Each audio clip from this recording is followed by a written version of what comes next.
তো বিষয়টা হচ্ছে এমনই, আজ তো কালী পূজা, আর আমার হাজব্যান্ডের একটা নিমন্ত্রণ হয়ে গেল কালী পূজার মৎস্য খেতে। আর রাতে আমি আর ছেলে দিনেই আমাদের সিদ্ধান্ত হয়ে গেছে যে আজ আর হাত পুড়িয়ে রুটি করবো না। ছেলের জন্য কোনো টেনশন নাই, ওকে যা বলিও তাই খাই। হাজব্যান্ড একটু খচর মচর করে, তো হাজব্যান্ডের যখন নিমন্ত্রণ আছে বললাম 3টে সিঙ্গারা আনবি রাতে, আর আদা দিয়ে কড়া করে চা করব, লাল চা। তুই 2টো সিঙ্গারা খাবি, আমাকে একটা দিবি, রাতে সিঙ্গারা মুড়ি।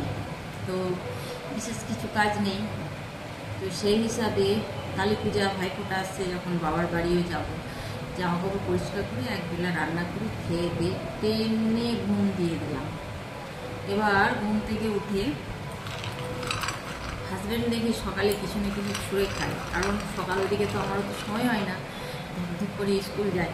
তো ভান্ডারটা দেখলাম, দেখছি কাজু, তারপর এই যে কাঠবাদাম, তারপর চীনাবাদাম, তারপর কিশমিশ, সব কিছুই ও এনে রেখেছে। আমারও তো সময় হয় না, ও পাঁচমিশালি করে এক মুঠো করে নেয় আর খায়। তো আমিও ভাবলাম যে আমিও এক মুঠো নিই আর বসে বসে খাই আর আপনাদের সাথে আড্ডা মারি। তো আমার ফেসবুক মানে কি বলবো, বন্ধুরা এখন ছেলেদেরকেও বন্ধু বলে, মেয়েদেরকেও বন্ধু বলে।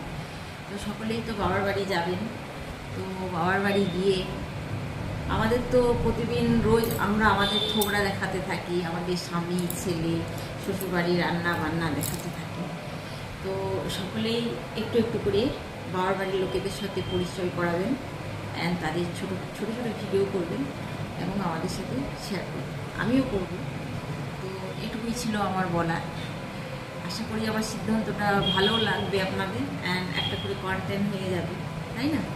তো সকলে ভালো থাকবেন, টাটা।